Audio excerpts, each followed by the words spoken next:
ಬಿಡ್ರಿ ಬಿಡ್ರಿ ಬಿಡ್ರಿ ಯಾಕೋ ಯಾಕೋ ಕಿಡ್ನಾಪ್ ಮಾಡ್ತಾರ 10,000 15,000ಗೆ ಮಾವಿಫೈಯಲ್ಲಿ ಐಫೋನ್ಸ್ ಕೊಡ್ತಾ ಇದ್ದಾರೆ. ಮನೆಯವ್ರಿಗೆ ಫ್ರೆಂಡ್ಸ್ ಅವ್ರಿಗೆ ಹೇಳೋಣ ಅಂತ ಹೋಗಿದ್ರೆ ಆಫರ್ ಗಾಳಿ ಆಗಿಬಿಡುತ್ತೆ, ಯಾರಿಗೆ ಹೇಳ್ಬೇಡಿ ಅಂತ ಕಿಡ್ನಾಪ್ ಮಾಡ್ಕೊಂಡು ಹೋಗ್ತಾ ಇದ್ದಾರೆ ಸರ್. ಇವ್ರ ಹತ್ರ 5,000ಕ್ಕೆ ಆಂಡ್ರಾಯ್ಡ್ ಫೋನ್ಗಳು ಶುರು ಆದ್ರೆ 10,000ಕ್ಕೆ ಐಫೋನ್ಗಳು ಶುರು ಆಗ್ತಿವೆ. ಇವ್ರಷ್ಟು ಕಡಿಮೆ ಪ್ರೈಸ್ ಅಲ್ಲಿ ರೀಯೂಸ್ಡ್ ಫೋನ್ ನ ಇಡೀ ಬೆಂಗಳೂರಲ್ಲೇ ಯಾರು ಕೊಡೋದಿಕ್ಕಾಗೋದಿಲ್ಲ.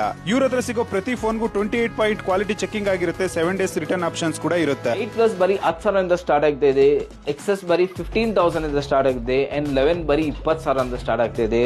ಇದೇ ತರ ತುಂಬಾ ಬೇಜಾನ್ಸ್ ವೇರಿಯಂಟ್ಸ್ ಇದೆ. ಪ್ಲಸ್ ನಿಮಗೆ 3 months ನಮ್ಮ ಸ್ಟೋರ್ ಕಡೆಯಿಂದ ವಾರಂಟಿ ಕೂಡ ಸಿಗುತ್ತೆ. ಕಡಿಮೆ ಬಜೆಟ್ ಅಲ್ಲಿ ಫೋನ್ಸ್ ನೋಡ್ತಾ ಇದ್ರೆ ನಮ್ಮ ಹತ್ರ 4,000 ಇಂದ 5,000 ಸ್ಟಾರ್ಟ್ ಆಗುತ್ತೆ. 10,000 ಇಂದ 15,000 ಇದೆ. ಅದಕ್ಕೂ 3 months ನಮ್ಮ ಸ್ಟೋರ್ ಕಡೆಯಿಂದ ವಾರಂಟಿ ಕೂಡ ಸಿಗುತ್ತೆ. ಮೊಬಿಫೈ ಪೇಜ್ ನ ಫಾಲೋ ಮಾಡ್ಕೊಂಡು ಬಂದ್ರೆ ನಿಮಗೆ ಎಲ್ಲ ಐಫೋನ್ಸ್ ಜೊತೆಗೆ ಒಂದು ಅಡಾಪ್ಟರ್ ಫ್ರೀ ಅಂಡ್ ಆಂಡ್ರಾಯ್ಡ್ ಜೊತೆಗೆ ಒಂದು ಬಡ್ಸ್ ಫ್ರೀ. ನಿಮ್ ಹಳೆ ಫೋನ್ ನ ಇಲ್ಲಿ ಮಾರ್ಲಬಹುದು. ಹಾಗೆ ನಿಮ್ಗೆ ಇಲ್ಲಿ EMI ಆಪ್ಷನ್ ಕೂಡ ಸಿಗುತ್ತೆ. ಕಡಿಮೆ ರೇಟ್ ಅಲ್ಲಿ ಒಂದ್ ಒಳ್ಳೆ ಫೋನ್ ಹುಡುಕ್ತಾ ಇದ್ದೀರಾ ಅಂದ್ರೆ ರಾಜಾಜಿನಗರ ರಾಮ ಮಂದಿರ ಹತ್ರ ಮೊಬಿಫೈ ಅಂತ ಇವ್ರ ಸ್ಟೋರ್ ಇದೆ, ವಿಸಿಟ್ ಮಾಡಿ.